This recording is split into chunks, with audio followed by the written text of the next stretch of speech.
Today's episode is brought to you by Craftsy. Whether you're new to making or looking to advance skills in a favorite hobby, Craftsy is the place to learn.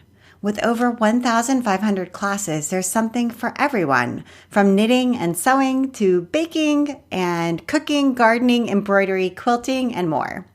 Visit CraftsyOffers.com today and get a full year of Craftsy premium membership for just $3.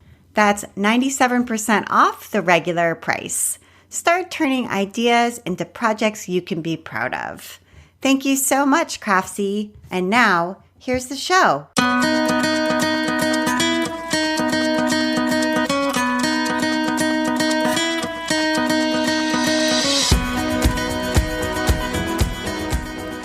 Welcome to episode 216 of the Craft Industry Alliance podcast.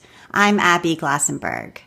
Craft Industry Alliance is a community for craft professionals where you can strengthen your creative business, stay up to date on industry news, and build connections within our supportive trade association. Check it out at craftindustyalliance.org. Today on the show, we are talking about fashion design with my guest, Whitney Manney. A Kansas City, Missouri native, Whitney graduated from the Kansas City Art Institute in 2012 with a BFA in fibers. With a desire to create art in a wearable format, Manney creates garments and textile designs under her independent label, Whitney Manney. Manney's work has been featured in major press outlets and numerous art and fashion blogs. She's featured in the PBS show Make48 and My World Too, and has her work featured in the brand new Peacock series Bel-Air. Manney is a member of the 2021 American Craft Council Emerging Artist Cohort. And she's also the recipient of the 2020 JOANN Minority Creative Grant, along with numerous other grants. Her collections have been retailed at boutiques, including Halls, Kansas City, and showcased in more than a dozen runway and gallery shows. Creating a narrative between color and pattern is a signature of Manney's work. She believes her job isn't done until everybody in the world believes fashion is art. Whitney Manney, welcome. Hello. I am so excited to talk to you. I love your work and I love watching you work on Instagram. You do some great in-process videos that are just like enviably beautiful and fun to watch. My goodness. Thank you. So it's very exciting to have you here. And we're going to get to talk all about fashion, which is an incredible topic. So, so it sounds like you are really a Kansas City person. Is that right? Did you grow up in Kansas City as well? Yes, I am a KC girl through and through. I am so proud to be an artist based in the Midwest. It's so important to me and my practice. So yeah, I like to say I am KC born, worldwide fly. So I am born and raised here. I did live in Phoenix, Arizona for about 3 years during my high school years. But yep, I am KC through and through. And Kansas City really strikes me as a town that is very creative. I mean, Hallmark is headquartered in Kansas City, and because that's such a huge company and they employ so many artistic people, maybe that's sort of one of the genesis or roots of the creativity there. But do you feel like Kansas City is a good city for artists? Oh my goodness, yes it is. And I mean, we have amazing museums. I mean, the Nelson Atkins, the Kemper Contemporary Museum, our arts district is amazing. We have the Kansas City Art Institute, which, has nationally and world-renowned programs. And, of course, Hallmark, and really Kansas City is also one of the birthplaces of jazz also. So we have so much creative history here. I do like to say Kansas City is like a little big city, because to everybody that's from here, I think a lot of times we take for granted what we have here. We don't realize. And then, we have people that come from out of state, and we've had a lot of people that have been moving, from the bigger cities to KC now. And they're like, yo, y'all are tripping. Like, you got this, this, and this. And so sometimes it takes a little outside influence to kind of wake us up and be like, oh yeah, we are like pretty hype. We got a lot happening here. Yeah. But there is so much creativity here. It's truly amazing. Yeah, it seems like a great place to live. That's so cool. I need to come and visit because I keep meeting artists who live in Kansas City, and I love their work. So it's very cool. So so you said you went to like elementary school there. Were you like a maker as a kid? Were you drawing and painting and things like that? Yeah, so pretty much I, lived here through age of 14. So 15 through like, I guess a little bit of 14, and then through 17, I was in Arizona and then came back home. And yeah, every art class that I could take, I was in. My mama owned a daycare, and so pretty much all of her art class supplies I had free reign to. So any art camp they could put me in the summertime, any art class that I could take, I would take. And I really had a good foundation early of, my mama took us to the museums, and we did, went to the ballet and, field trips like that outside of class. But then also in school, I was able to take a lot of different art classes in different mediums. And that really helped me just have a great appreciation for art. And then by the time I got to high school and we relocated, I was able to go to a performing and fine arts high school. So think fame, with a little less drama, I guess. But it was so fun because, I could take mixed media. I learned screen printing. I did photography classes, my drawing classes, and really got to figure out what all of that would look like for me as a career. Yeah, what an incredible opportunity. And so that was in Phoenix, and then Yes. And then you came back. And so so you went to the Kansas City Art Institute, as we talked about. Did you know you wanted to focus on fibers or on, clothing at that time? Or did you kind of enter art school being like, well, I'll figure it out when I get there? Yeah. Well, I graduated high school in 2008, and what a time to graduate and figure out, make a life choice. You talking about college didn't look like what I thought it was going to look like. I grew up watching sitcoms like A Different World and, stuff like that. And you have this amazing, oh my God, college is going to be so fun, so amazing. And you get to your end of junior year and your senior year, and your parents, my parents were very realistic with me. Like, look, kiddo, this is what can happen. This is what we think you should maybe do. The economy is going this way. You're going to have to, really rely on scholarship, and, we can, work to figure everything else out. But, it's not going to be in your best interest to go to school clear across the country because, you got to think about dorm and meal and how you're going to get to and from. And so I had to really take that into consideration. It wasn't such a big, lofty kind of fun choice. I went into school with a clear vision and goal, knowing that this was going to be the end result. I went into school knowing that school was going to be my last safety net. I'm a very realistic person, almost painfully realistic. And so I went into school knowing this is my last chance. I couldn't go into school I'm figuring myself out. Right. And I really had to hit it hard and be just straight up and honest about it because I had a lot of things riding on it. This was really my last chance to just try things within the field that I knew I wanted to try in. And honestly, I tell really, KCAI was not my first choice. I got into my first choice, but I could not afford to go to my first choice. Where did you want to go? I really wanted to go to Savannah College of Art and Design. Oh, yeah, it's beautiful there, yeah. It's beautiful. But you know what? That was not in the cards, and it honestly worked out because you looking at I want to be a fashion designer, and I end up in a fibers program. That is two different worlds. But it was a little bit of push and pull. I joke a lot that I think out of my classmates, I might have been the most hard-headed one. But because I knew what the end result was. And a lot of my struggle during school was I just had no idea how to articulate it. Okay. But at the same time, it's one of those things, I got to keep my grades up. I have a good chunk of my tuition is being covered by scholarships. So, you got to keep your grades at a certain level. I want to do well. But at the same time, I'm here because I want to cultivate what being an artist means for me, right? Right. And so I had to kind of step out on faith to take those chances of like, I might not get the grade that I need on this.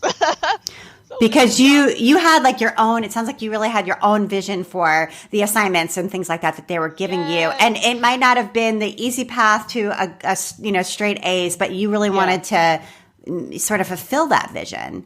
Exactly. And so, that's where those like, okay, we're going to have to make sure those grades in my electives and my art history classes are really good and strong, because I think it took me about till senior year before I got a B in studio. So, and that was just because you were an outside the box thinker, or you had your own idea of what the assignment should look like. Yes, I had my own idea and I was not willing to waver. Right. And up until that point, and this is not, oh my Lord, this is not, no shade, no like anything like that towards the program or prior students. Our class, I really think that the class that I was in, the class of 2012 in fibers, we were the first ones. I think it was about 4 of us that were like, we want to do wearables. We want to do wearables in the sense of fashion, not something that is sitting in a gallery. Right.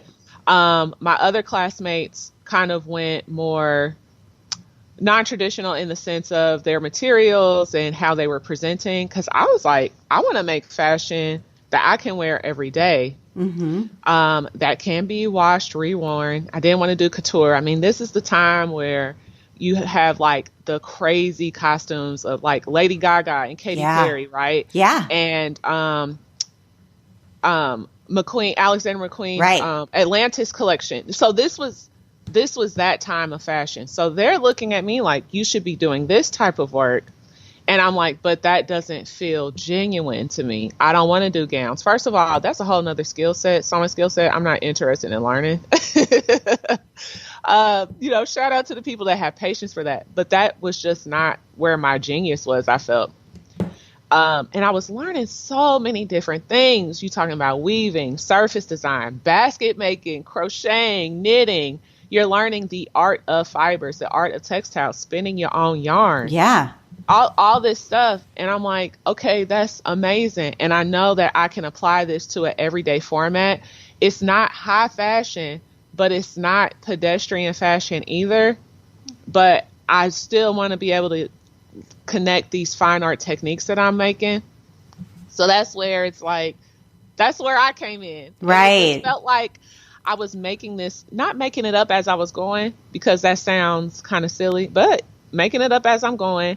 I didn't necessarily have the right language to articulate that. And it really a lot of times felt like I was fighting for my life because my point of view wasn't coming across. And I was so frustrated because I knew what was in me and I knew that, eventually we would be right here. But it's hard to get people to see that if you are not showing up to, because they're like, well, if that's what you want to do, why aren't you showing up to critique with that work? Well, because I'm here to learn. And on top of being here to learn, I'm 19, 20, going through those, struggles of life and, developing relationships. And I know that my time is ticking. See, I was always like, no, I got, this is how many more years I have. I got to get ready.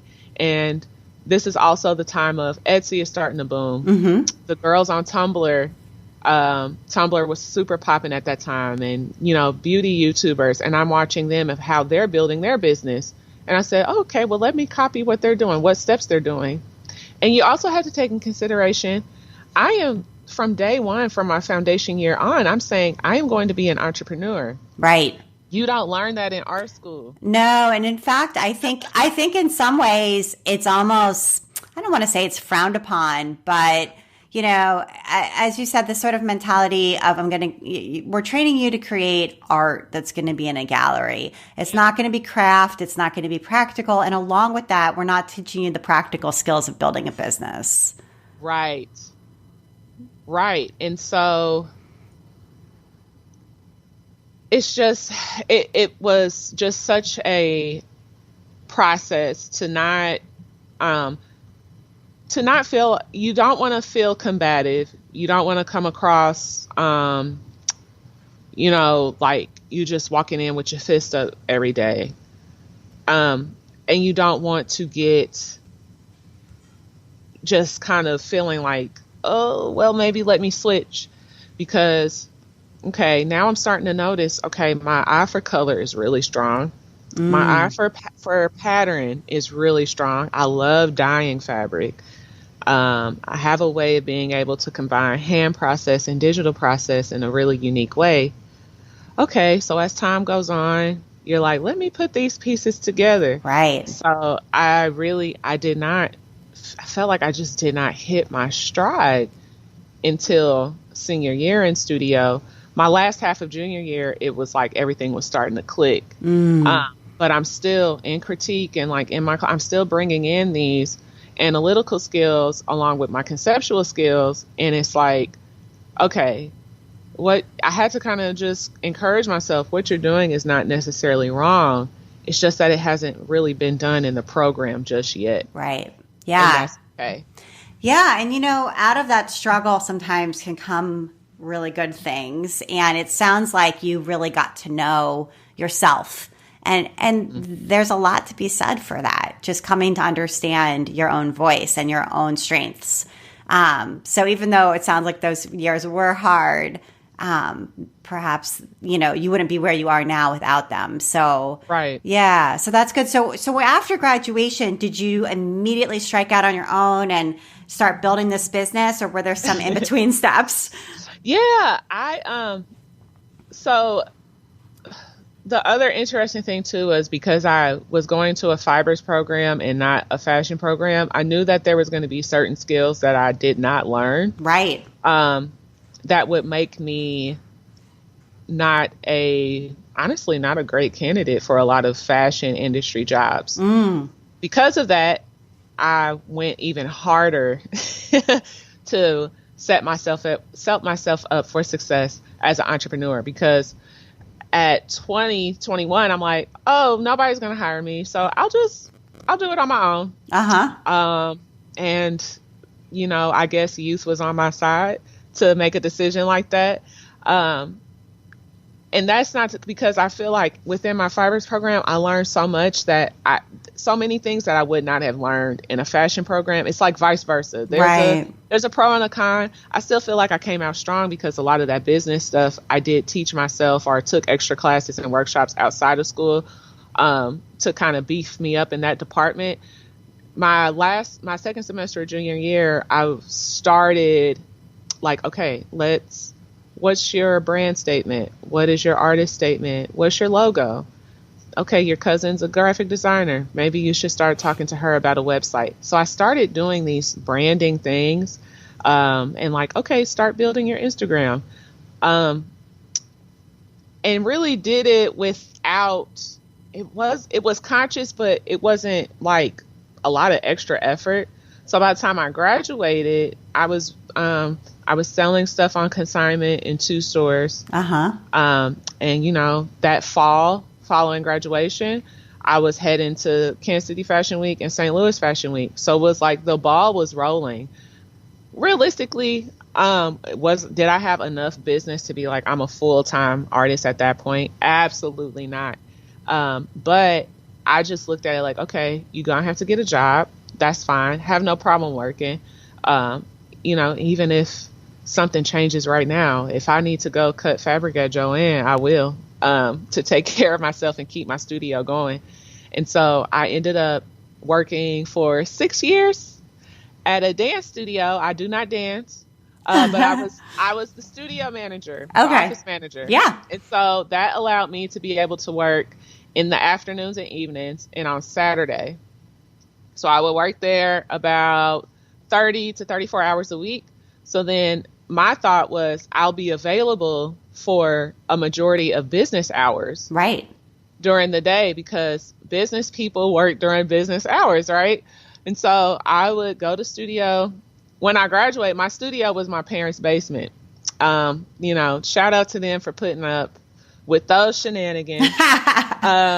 So from 9 to 3, I would be in studio. And I would eventually go on to move my stuff out of their house and have studio spaces.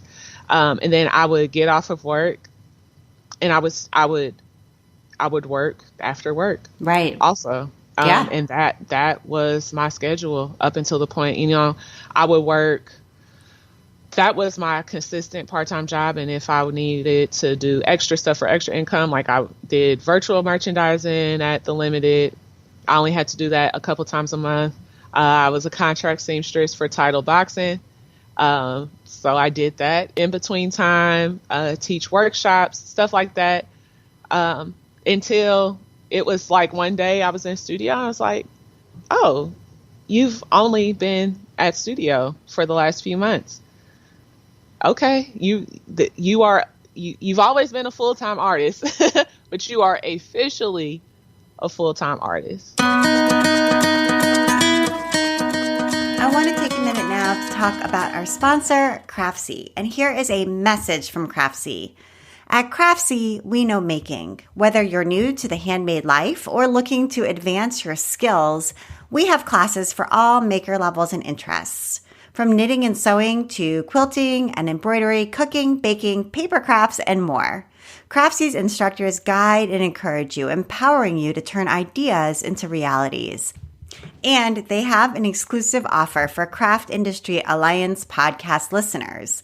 Right now, you can get a whole year of their premium membership for only $3. Visit CraftsyOffers.com to sign up, and the discount will be automatically applied at checkout.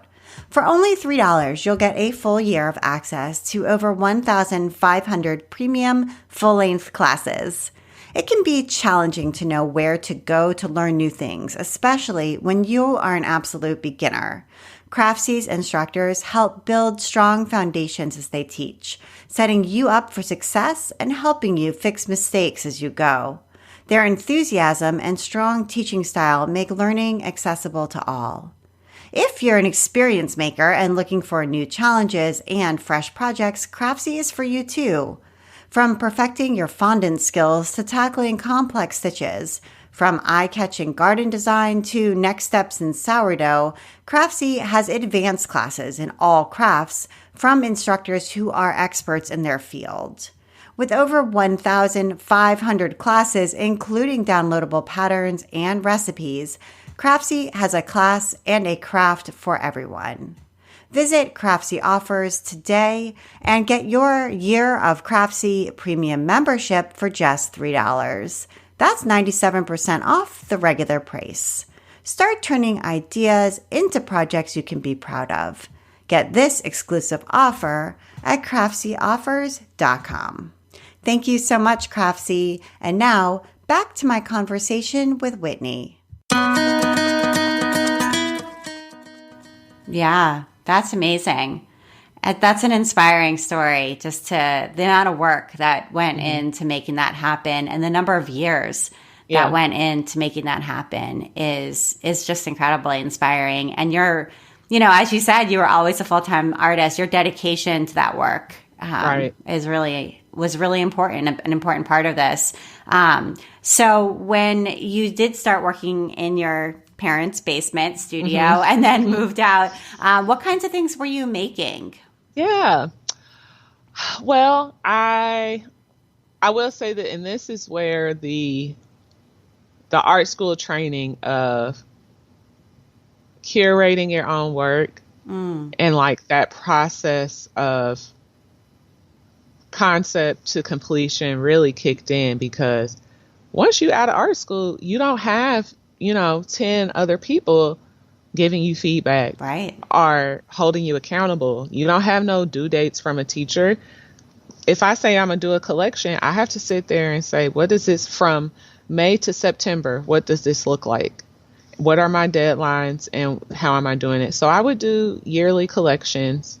It went from, doing like KC Fashion Week and St. Louis Fashion Week to, I think that I like runway, but runway only lasts for 10 minutes, and that was 6 or 7 months of work. Right. So, let me partner with local galleries, and now I can create these collections. I can design the space like an installation, have a live opening night with models, and then after that we install the work, and it's up for a month, and people can visit and interact with it as much as they want to. So it shifted into that. And then also kind of went to, I knew I needed to figure out, what does the business side, the product side of this look like? So a lot of time went into kind of developing that.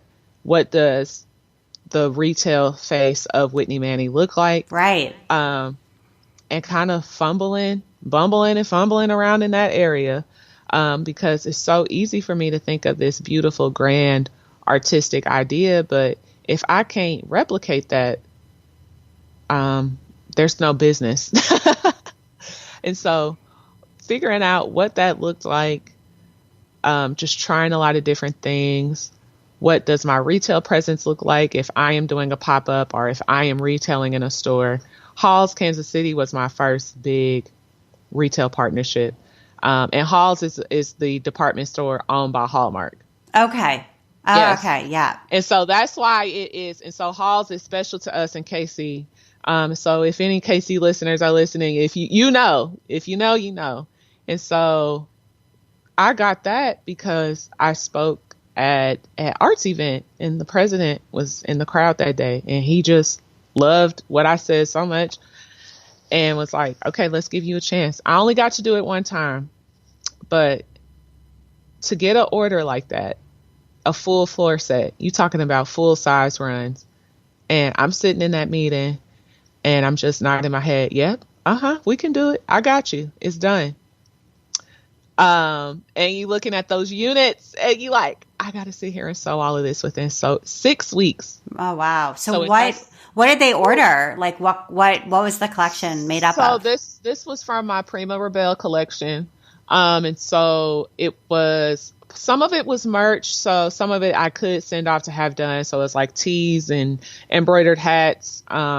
I had some handbags that time too. This collection, it has so many pieces to it. So one of them was like a marbled organza dress. So I had like 3 of those. Raglan dresses that were made from like cotton jersey. So digital print fabrics. So like knit dresses. I'm trying to remember. I had like oversized digital print t-shirt dresses. Just so many different options, and then some accessories, some handmade jewelry as well. And I got to work with the visual merchandiser, which was so amazing. Halls is known for their visual merchandising, so beautiful. And we got to, they pulled artwork and we got to set it up. And I'm looking at this floor set and I'm in the contemporary department. So I'm with brands like at that time, Clover Canyon and Kate Spade and wow. Elizabeth and James. Wow. And there's Whitney Manney. You're like, wow.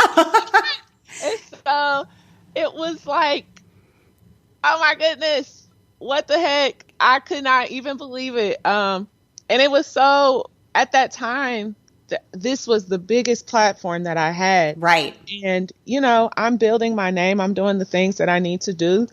And I was so scared. I asked Kelly Cole, was like, well, how did it do? What do you think? And he's like, well, we like for brands to do a sell through of, he say 60% within the first 2 weeks. And he's like, but, you only hit 41%. And I was like, only for a kid that is unknown? You talking about a 24-year-old? Right. Sat there and made all that stuff by hand. In 6 weeks, got it up right in the store. I was like, it was just so funny when he said that, because that is in comparison to these international fashion houses, so it was just such an amazing experience. And just kind of helped me be like, you know what, you are on to something. We're doing it. keep your head up. Let's go. Absolutely. What an incredible opportunity. And so, all right, so you had that, you were figuring it out. There's your brand next to these incredible brands. And you have a beautiful online presence. I know you're in the midst of building a new website, but was the online piece of this or your Instagram piece of this important at that time too? Yes, because while I was in school, I mean, social media was beginning and booming. And so I mentioned earlier Tumblr. Tumblr was like the best platform at the time, especially for college students and artists. So I built like a pretty decent presence on there and shifted it to Instagram. And this was like the beginning days of Instagram, sure. Right? So, maybe 7 filters, the original logo. And so I built up kind of like my personal Instagram and eventually shifted that to a business presence. But I knew that web was important. And it's so funny. I always had a functioning website. Started out, my ecom did start out on Etsy. I did kind of become like, okay, I'm over it on Etsy. No shade. I just felt like I'm doing all this building and work on somebody else's platform. Yeah. And it could literally be taken away from me at any moment. Right. And up until 2020, majority of my sales income was from in person. Uh-huh. I always put in the work to my online shops, but just could not gain that traction there. In 2019, towards the end of 2019, I remember telling my mama, there's a art fair here that happens. I was just like, I'm done. This is too much. I'm one person. This is a lot. We got to shift this investment to online. Otherwise, this is not sustainable. It was just taking too much out of you to prepare all of the things, get to the show, setups, to be there all day and do that again and again. Yeah. To keep doing that, because by the time you got all the inventory ready, loaded up the car, unload, set up, I'm looking at the customer like, I'm tired. I'm done.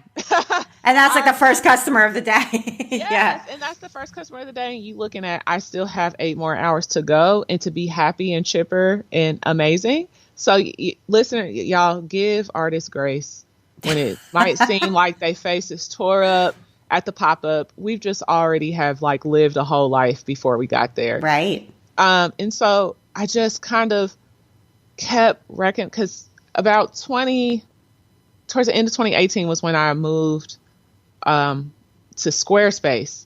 And so I was like, we gonna make this work. And I was getting sales and was kind of picking up. So I was like, okay, I think we're trending to go ahead and turn this around. And Instagram, I was growing the business page. And so I was just like, let's shift focus to there. And then boom, 2020 happens. Right. Everybody's forced to go virtual. And it was so funny because I did not, the work was already there. The foundation was there. It was just, everybody kind of needed to pay attention to it.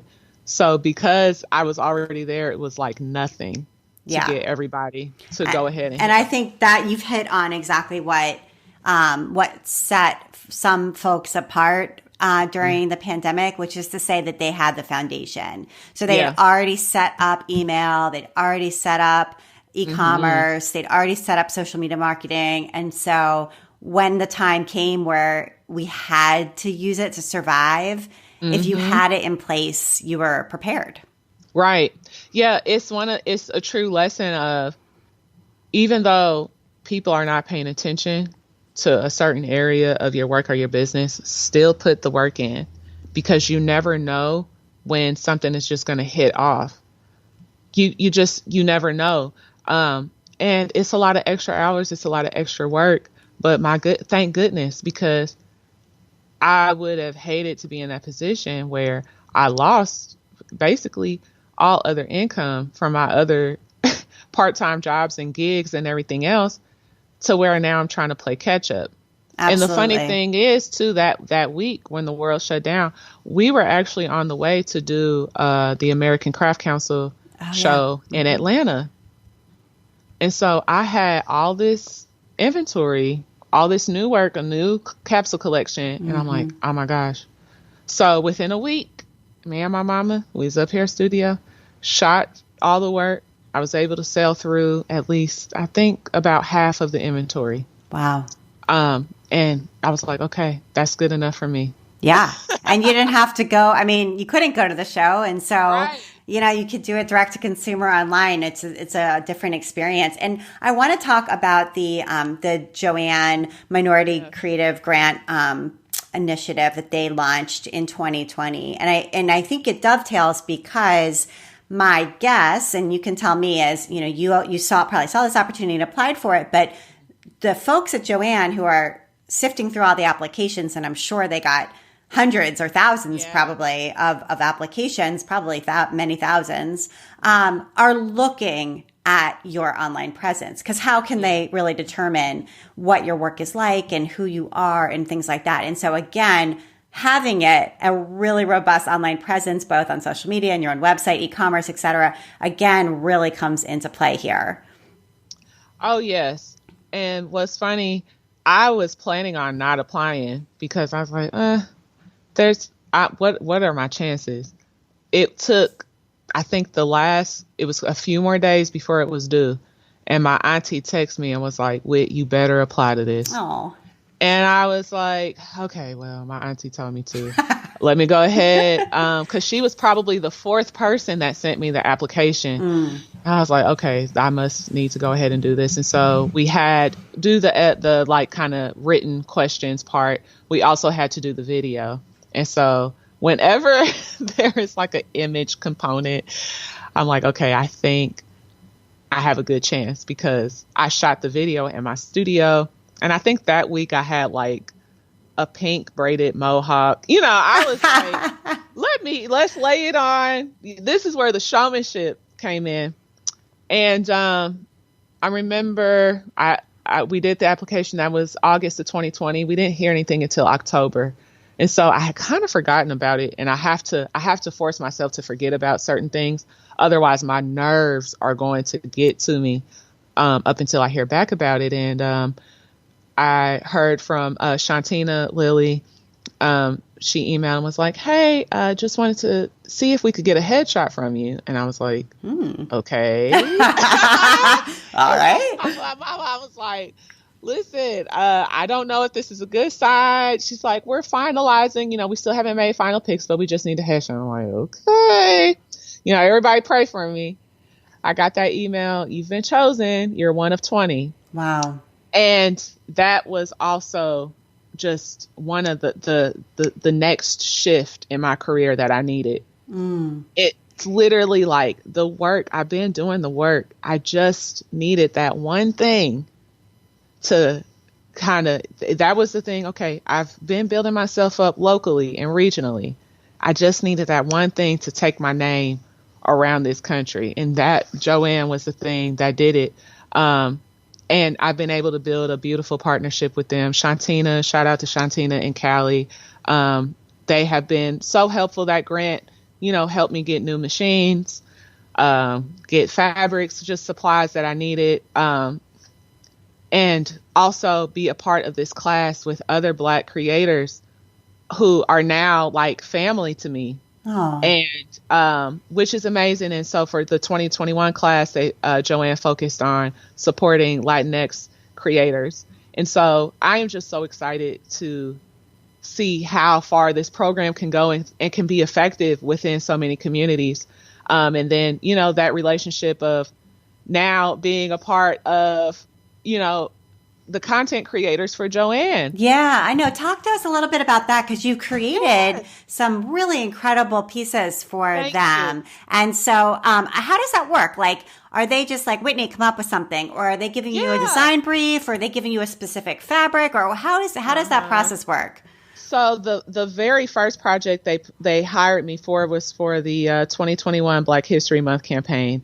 And Shanti was like, I think you would be perfect for this. You want to give it a try? They had a specific release of Black History fabrics. Mm-hmm. So I believe Paris Jackson, amazing textile designer. She designed the fabric. She designed that collection. And so I'm like, okay, great. The brief was, I was the fashion person of the group. So create a wearable, me and a couple other designers. So create a wearable, use a fabric from the collection. They actually sent me which fabric they wanted me to use. And, it's a basic cotton. And so I'm like, okay, what can I make? And the time was winding down because I was like stuck. I'm like, let me make a jacket. I love making jackets. And that's how that came about. Did the shoot.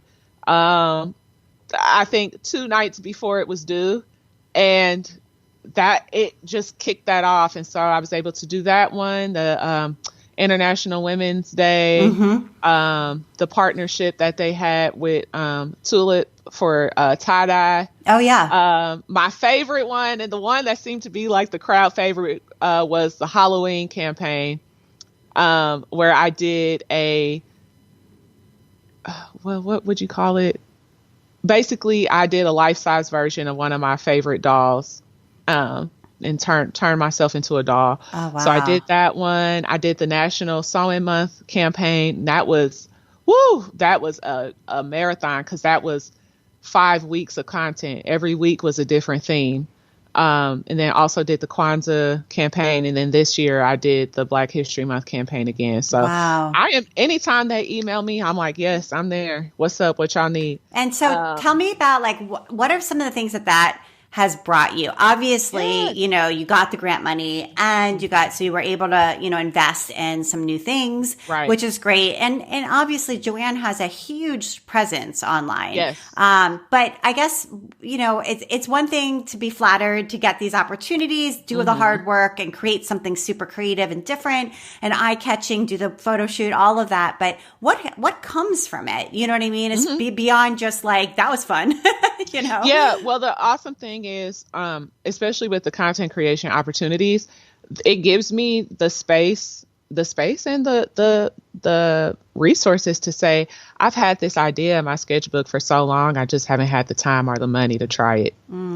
Let me try it. Yeah. And JOANN is backing me on this. So, it gives me that opportunity.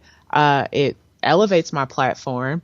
I was Mimi G style. She followed me on Instagram because of it, and she's the best. She's the best, a hero in my eyes, an icon. And so, being able to link up with these people that I'm like, I have been following your career forever. It expands your network. It expands your network. Yeah. And, to be able to build new partnerships with brands directly. I'm going to start working with Velcro, nice. Working with Alpha. So, and those things come about because they see your work on JOANN, or if you pitch them, you can point to your work. The strength. Yes, I have that thing. I got this big brand backing me up. Let's go. Let's work. Right. And it's just, it has created so many opportunities for me to be able to invest in myself as well. I was able to hire my first assistant this past summer.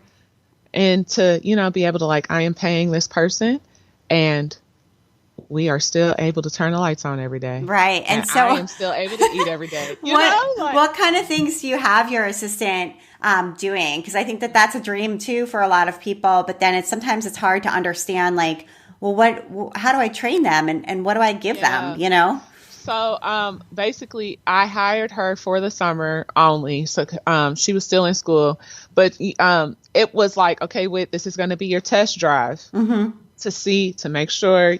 Because I was so worried. If somebody's going to depend on me for a chunk of their, monthly income, I want to be able to make sure I can do it properly. And so she was just a true studio assistant. I mean, there's some things where it's okay, we'll have these set tasks, but some days when you get that email and it's we need and we need it in 2 weeks. And it's okay, shift gears. And she got to see what the studio of somebody who's a working artist is really like. Yes. Yeah. What studio life is really like, because as much as I can plan, there are so many curveballs that are thrown, and there are so many things where I would be so silly to say no to. Right. And a lot of that happened this summer.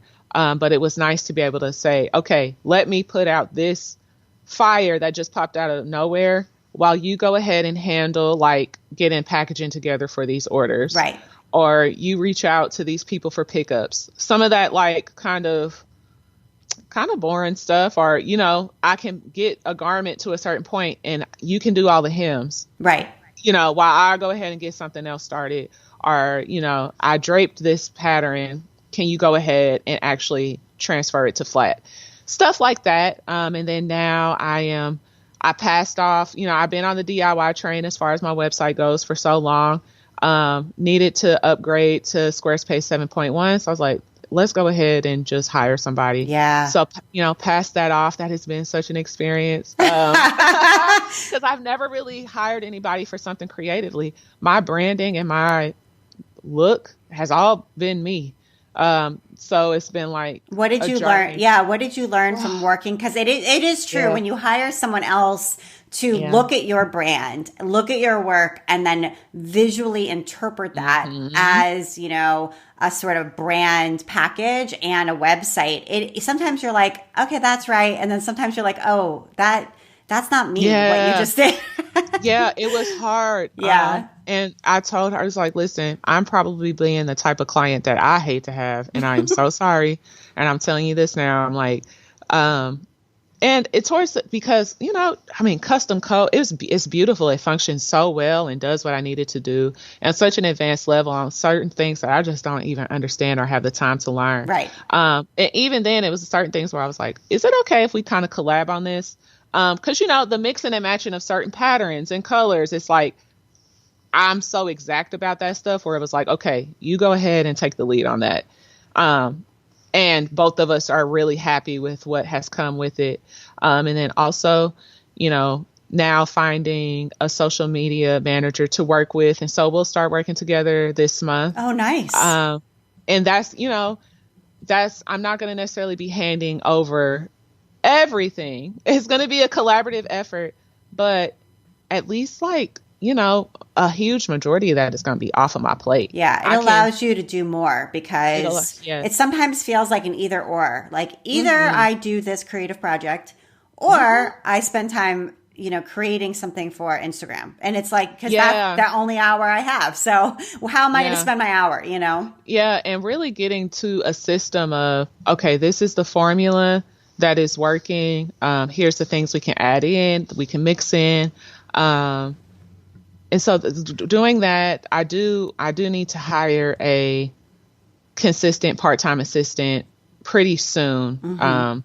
But I now know, okay, this is what I can delegate. This is what that looks like. This is what I want the work culture to look like. This is how I want to be able to take care of this person. Yeah. Because there's so many things that I want to be able to take advantage of. Yeah. It was smart to do that as a summer starter with a student. I think that's really smart because it's clear, you know, there's going to be an endpoint. We're not firing you. You know, you're going to go back to school in September. But, you know, it gives both of you a chance to learn in different ways. So that was a smart way to start. For people who are thinking, oh, okay, I want to hire, maybe that's a good option too. And I wanted to make sure we talk about the pieces that you have in the new show Bel-Air on Peacock. Yes. I've heard great things about this show. I was so excited when I read your post to say that you had some pieces there. Yeah. So how did that come about? Did they just find you or what did you make for them? Yes, they just found me. So Morgan Cooper, the creator of this reimagining of Fresh Prince of Bel-Air, he is from Kansas City.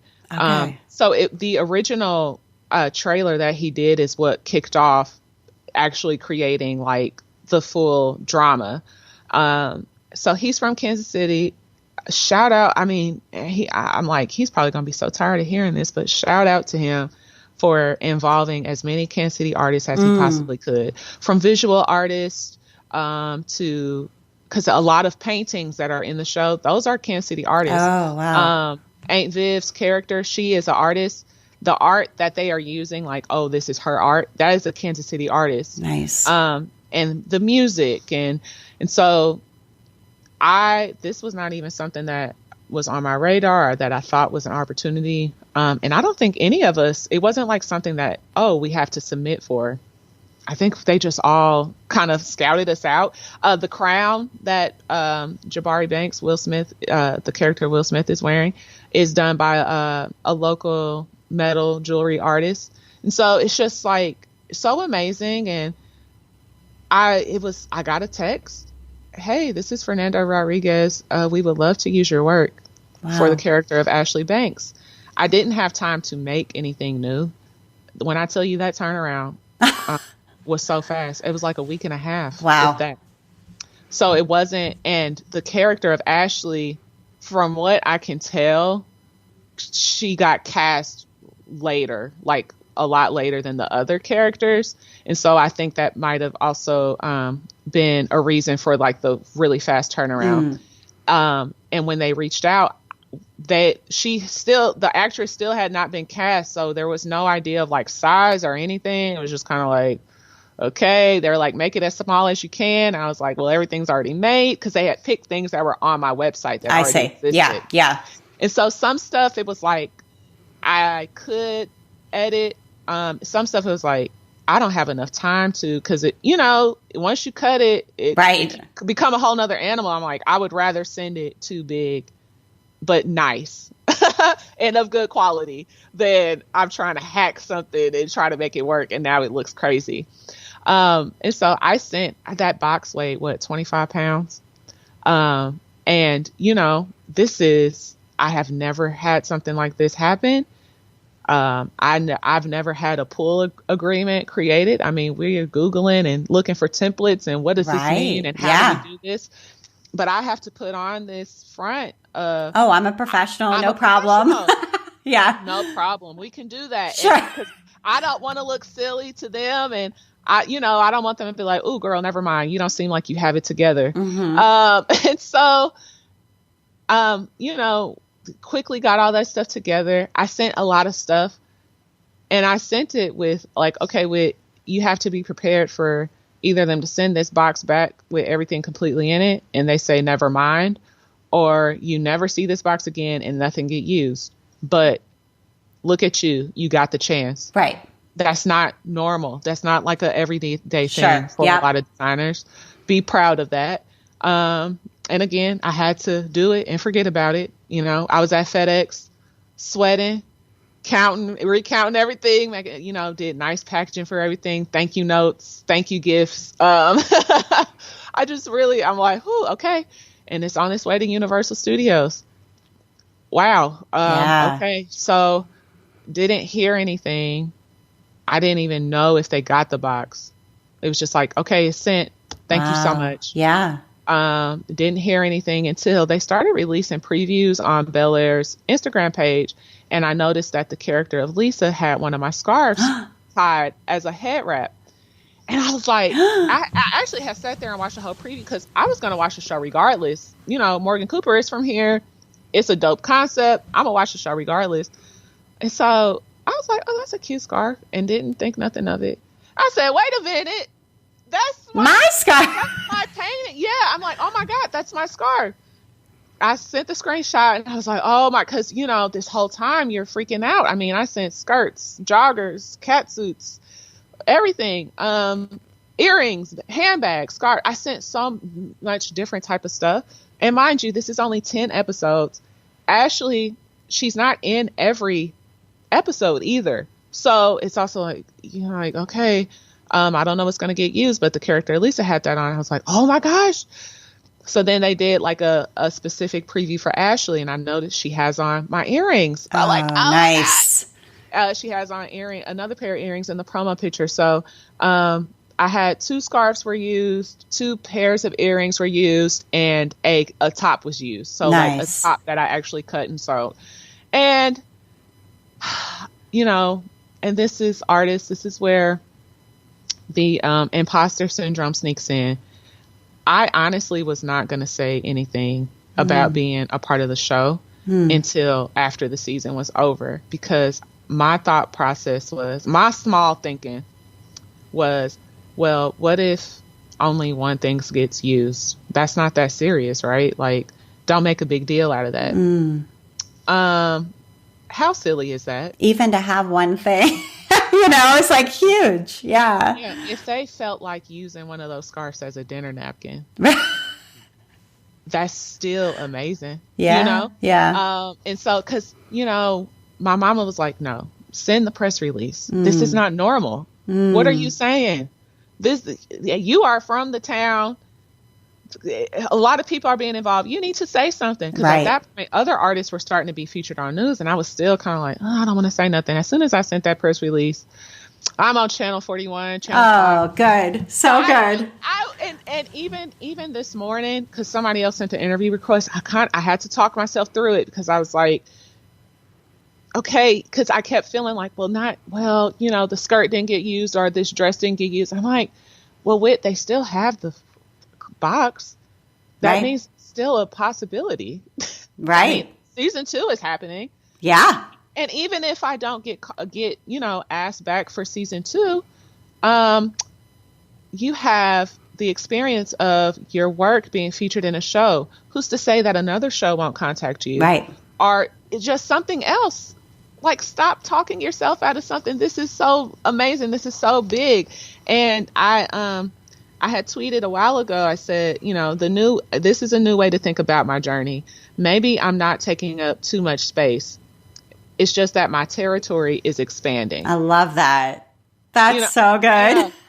Because I keep having this feeling every day. I have gotten to this point in my career, especially, I never thought that I would get this far in Kansas City, Missouri, as a fashion designer. Right. Every day, every time I get an email or a text or a call, and it's like, what? And how is this happening? It's like, I can only equate it to, I'm climbing this ladder that I am building. As I'm climbing it, I keep looking back, and the height is just getting higher and higher. And my stomach is dropping with each one. And my legs might feel a little bit shaky. But if I can just get that courage to put my hand on that next rung, push my, keep climbing, I'm going to be okay.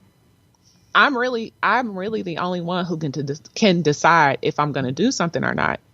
My words are the only thing that's going to keep me small or keep me growing. Which side do I want to be on? Right. Gosh, that's so inspiring. Thank you for sharing that, Whitney. That's beautiful. And, you've got lots of other really great collaborations, some of which we didn't get to. Yeah. I watched your commercial for ConvertKit. Yeah. That was so good. I loved it. You've got all kinds of other really cool collaborations. And I am just going to encourage everybody to go to your website and see a little bit more. And, I think that your style is very distinctive and very beautiful, bold, and different than what everyone else is doing. And I think that that's got to also be contributing to the success. Yeah. Thank you so much. Thank you. I appreciate that. Yeah. And I want to make sure we get to your recommendations. Yes. Mostly because your first recommendation is roller skating. And I've been doing this podcast for many years, and I've never had anyone recommend roller skating, but I love roller skating. So I was happy to see this here. Yeah. And really, some days I do skip studio if the weather is nice enough. In the Midwest, we got to catch a sunny day when we can.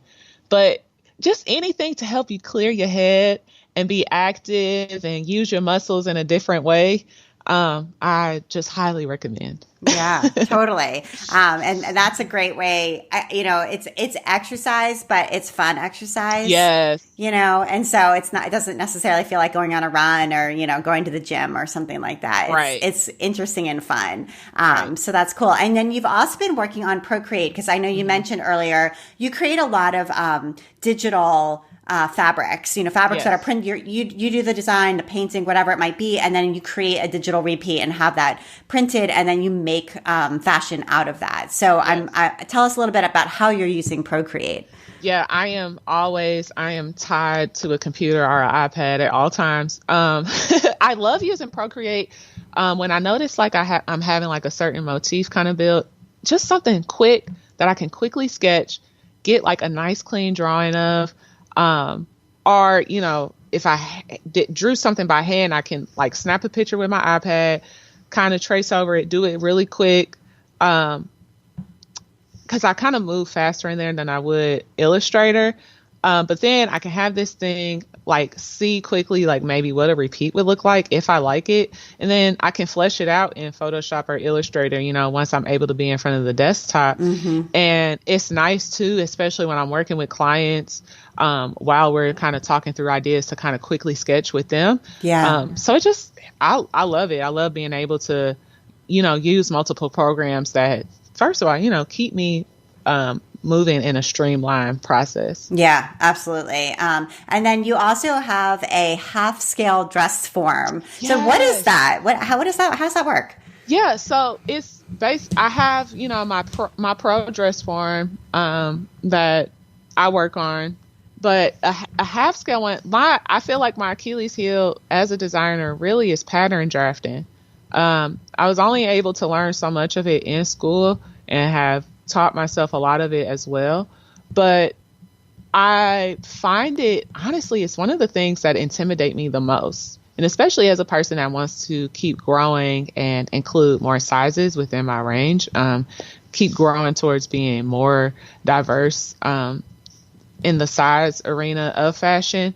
Pattern drafting scares the crap out of me. But having a half-scale dress form really helps me be able to get my ideas out faster, break those shapes down in a more simple way. It's just like, it's a smaller dress form, and it's literally the measurements are half of what a bigger dress form would be. So I can do it quick, scale it up, digitize faster. I can grade faster. So yeah, I love it. Yeah, that's super cool. And you know, down the road, the pattern drafting piece of this might be something that you can actually outsource, you know, because so many designers do that. And that can certainly be part of your studio, is that you have a pattern drafter who takes your concepts and makes the pattern pieces, you know? Definite goals. Yeah, goals, right? I think that's super cool and definitely within the realm of the near future, I feel like. So, well, Whitney, thank you so much for taking the time to be on the Craft Industry Alliance podcast. It was really great talking to you. Thank you so much for having me, Abby. And you've been listening to the Craft Industry Alliance podcast. I'm Abby Glassenberg. Today's episode was brought to you by Craftsy. Whether you're new to making or looking to advance skills in a favorite hobby, Craftsy is the place to learn. With over 1,500 classes, there's something for everyone. From knitting and sewing to baking and cooking, gardening, embroidery, quilting, and more. Visit CraftsyOffers.com today and get a full year of Craftsy premium membership for just $3. That's 97% off the regular price. Start turning ideas into projects you can be proud of. Thank you so much, Craftsy. Craft Industry Alliance is a community for craft professionals. And when you become a member of Craft Industry Alliance, you get in-depth coverage of craft industry news, the opportunity to connect with fellow professionals for advice and support, and access to an educational library filled with ideas, tools, and resources to help you as you build your business. Join us at craftindustrｙalliance.org. Thank you so much, and I'll see you next time.